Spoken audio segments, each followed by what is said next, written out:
Yeah, we're back, baby! I'm not sure how German summers work, but as an American, having a back to summer mix on January 3rd is confusing as hell. How to make a movie without making a movie. Even a decade later at the base in this song is just perfection.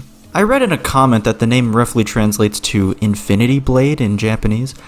I don't know how true that is, but that doesn't stop this song from being awesome. Banger. Look, nothing against this song, but the Stephen Hawking remix outshines it 10...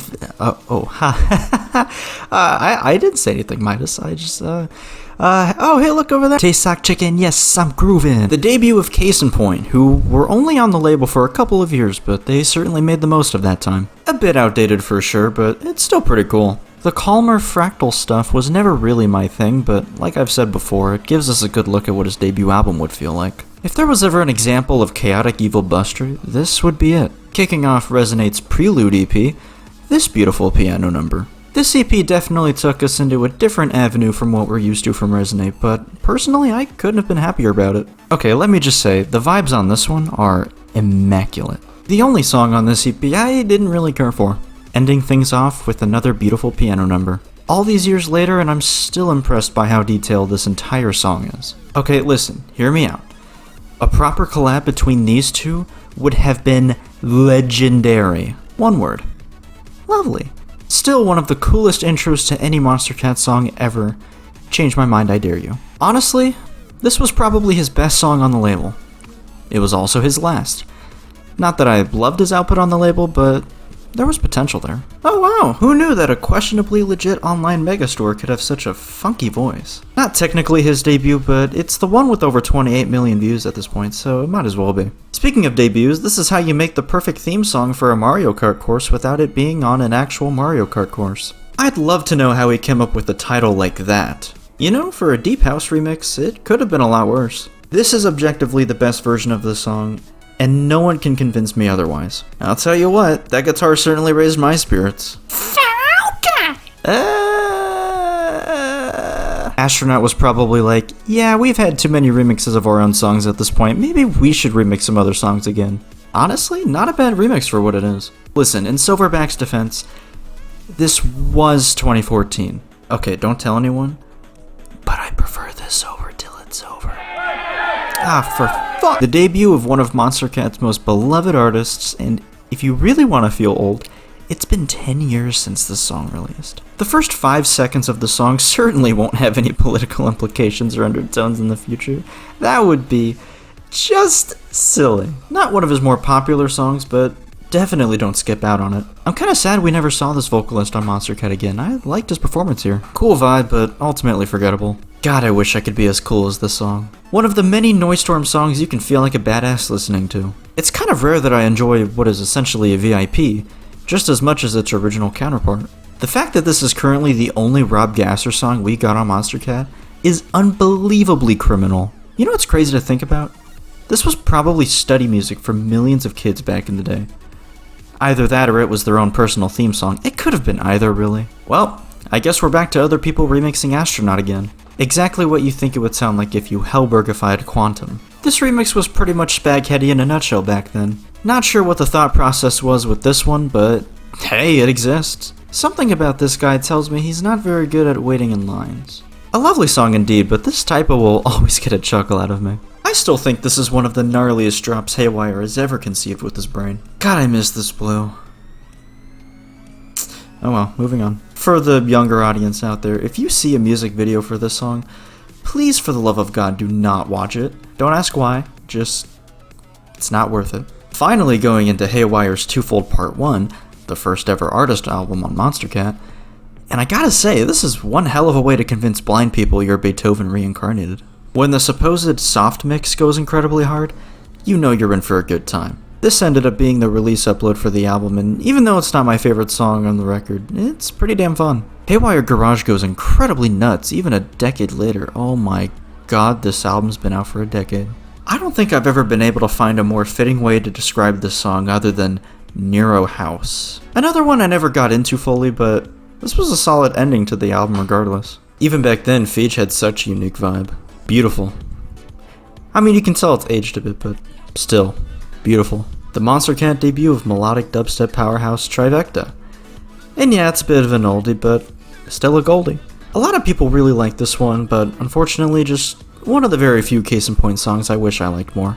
I am 100% certain this song had a small part to play in the popularity of the Shia LaBeouf meme. Okay, the fact that we got songs named Reach, Halo, and The Covenant all on the same compilation still blows my mind to this day.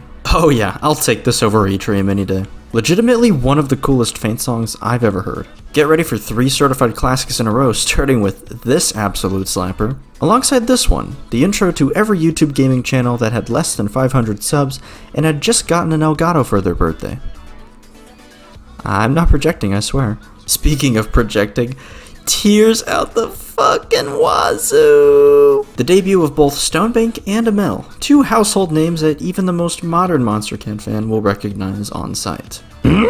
So many puns I could make. All of them bad, they are. Maybe not the best thing to say to kids. I'm so glad I'm not the only person who hears boobs the entire time. Why is it always the songs that tell me not to forget are always the ones I end up forgetting about? As cool as this remix is, there's just no beating the original, let's be honest. Simple, but effective. Not bad, honestly, but there's a certain remix of this we'll get to later that I just absolutely adore. The debut of Aloma Steele on Monstercat. A pretty underdog vocalist if I do say so myself, and I think she helped make this song as good as it is. I'll let the 3 million views on YouTube speak for itself on this one. What a gorgeous song. I wonder how many people knew Temanite was on the label before Sleepless. Another gorgeous track, and the debut of both World and Richard Caddick, the latter of which would be rebranded as Keepsake. Even nowadays I still come back to this, it just has such a unique feel to it, I can't even describe it. Wanna know something crazy?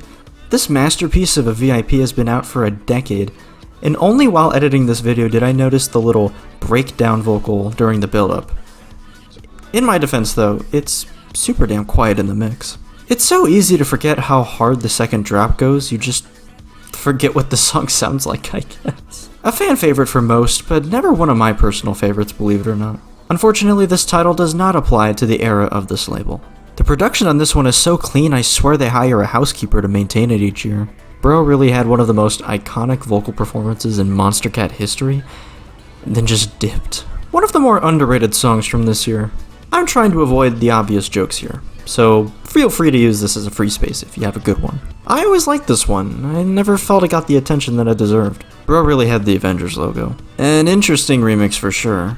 If there was ever a Monstercat anime, this would probably be the theme song. I could totally see a battalion of troops marching to this. I mean, compared to Inside Out, this definitely has less ass in it, so that's something. At the time, this was the sexiest house music could get.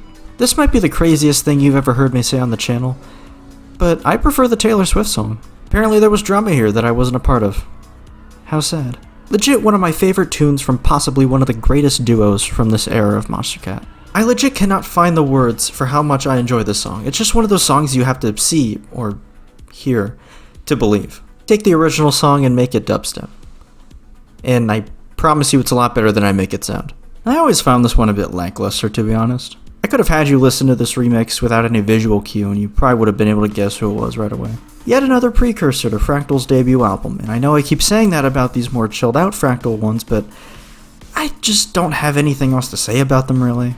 You know, sometimes you just have to sit down, head resting on your fist, and think long and hard about how a name like Duct Ape came to be. It's a cute remix, kinda reminds me of their debut single on the label, which we'll get to eventually. Hard dance with a side of guitar solo? Not only Laszlo's Monstercat debut, but quite honestly, and quite legitimately, might be my favorite collaboration of all time, hands down, no questions asked, point blank, period. I know I made this joke already, but they really know how to justify the second half of their name. See, I would like this more if it had some energy behind it. Oh, that's much better. The drum work in this song goes underappreciated to this day. The fact that this was never put in a video game is outright blasphemy. It's the new style! The Monstercat debut of Grabbits. It's crazy what a decade does to a man. Way to make a really dumb concept into a banger of a song, but then again it is Stephen Hawking we're talking about. He's kinda known for that. If there's ever a Monstercat song that describes itself perfectly, it's 1000% this one. But I barely know. Oh, shut up. One hell of a way to follow up your first Monstercat album. Fool's label debut, and man, it's weird hearing him without any synthwave. Like, at all. It's odd knowing that this was like the only song he made during this era of Monstercat without any vocalist attached to it or anything, and it ends up being one of my favorites from him. It's amazing what can happen when you let two super creative people do whatever the hell they want. Since there's two of them, wouldn't it technically be bad boys? Ever since his debut, Laszlo was on a streak of just back-to-back bangers, as you'll see later on, and it honestly doesn't get much better than this song right here. Seeing the CSGO jokes in the comment section doesn't make me feel as old as it probably should. What's crazy is that he can still sound like this nowadays if he really wanted to. It's literally like he just becomes his 2014 self at will. The space-like atmosphere on the song is honestly just something else. Jukebox Nightmare's younger brother. It's iconic for a damn good reason. This entire EP is legit one of the best listening experiences I've ever had. Part 1 being the world-building opener, Part 2 being the slow and moody banger, Part 3 with its high energy and sound design that makes it sound like something straight out of Sonic the Hedgehog, and finally the satisfyingly atmospheric conclusion that couldn't end in a more perfect way if they tried. Who else remembers being able to put the glitch effect on your photos in the style of the single art for the song? Seeing Draper under a color that isn't purple is something you'll have to get used to for the rest of the series. This is honestly a dope remix, and if you're wondering where the original is, don't worry, it's after all the other remixes. For some reason. Boring. Also kinda boring. Unless you like that classic dubstep sound, I guess. For a drum and bass remix in 2014, I actually don't mind this at all. Unironically, one of the coolest remixes 2014 Monstercat had to offer. It will forever bother me that this ended up under all the remixes and was not released prior to the actual remix package. I love how Casbo dropped two of some of the most iconic future bass tracks on the entire label, and then just dipped. Unfortunately for you though, the other one is in 2015. Is it weird to say that this song sounds older than 2014? Because it really does to me. This one kinda does too, but I gotta admit, this one's pretty fun. I think this has to be the best use of cowbells in any song I've ever heard. There aren't as many Stonebank songs with as dark of an atmosphere as this one. 2 words. Fuck yeah. When I first heard this song, it blew my tiny little mind. To this very day, not only is it still one of my favorite Grabbit songs of all time, but potentially one of my favorite dubstep songs of all time. I'm not joking. World was one of my favorite artists during this time, and once you listen to stuff like this, you'll understand why. The debut of Rich Edwards. His appearance on the label didn't last very long, but when he did drop something, most people would refer to him as Hellberg's successor, who, may I remind you, was basically the king of house music on Monstercat at this point. This was probably the first Rootkit song that truly blew me away with what he was able to pull off. My least favorite of Varian's Valkyrie trilogy, but that's not really saying a whole lot when they're all pretty good. There truly were no bounds with this man. Nothing to say about this one. It just goes. You could have the world's strongest parachute and nothing would save you from these drops. This was the song that pretty much got me into Monstercat in the first place. I actually remember the day I discovered that song like the back of my hand, but it's a story I've told a few times at this point, but if you really want to know the story, then check out my video celebrating 10 years of the channel. I'll probably throw the link up to it above. Rogue continuing his peak streak. Fun fact, blasting this while being chased by the cops is the only way you can truly enjoy this song. Don't ask me how I know that. For those of you newer fans out there, you'll know these two names as Hyper Potions, their collaborative alias. Well, used to be collaborative anyways. Okay, that comment I made about the other song being the last of the dubstep, apply that to this song instead, because I always forget this one exists for some reason. Luther is the separate alias of 2/3, focusing more on laid-back, radio-like music, and this was one hell of a way to debut it. This is what the doctor tells me when I'm not breathing. Despite enjoying his more modern sound at the time, I still struggle to get into his actual dubstep stuff. This is just one of those songs where you really gotta appreciate the vocal work. This was the closest thing we got to an Affixa return in 2014. Still wondering when he's gonna show up again in the series? Sucks to be you, I guess. This is the remix I adore. I mean, it's not bad, but I mean, the Grabbits remix is right there. This isn't a bad remix either. But the Grabbits remix that one time Ramesses B made world peace. Out of all the songs that bring me pure nostalgia factor during 2014 Monstercat, this is definitely one of the songs that does it the best. And literally the song right after is one of the more forgettable songs during this era for me. There aren't many songs on the label with quite as much depth or atmosphere as this song right here. Legit, one of my favorite pieces from him. And yes, I'm counting his later work under Muzz in that. Hot take? Better than the original. There, I said it. Not bad, but the original is honestly just too iconic for any of these remixes to stand a chance. Yes, including this one. And yes, well, it's not the worst VIP they could have come up with. Even compared to his newer stuff under Grant, this might be my favorite song he's ever made. Like, honestly.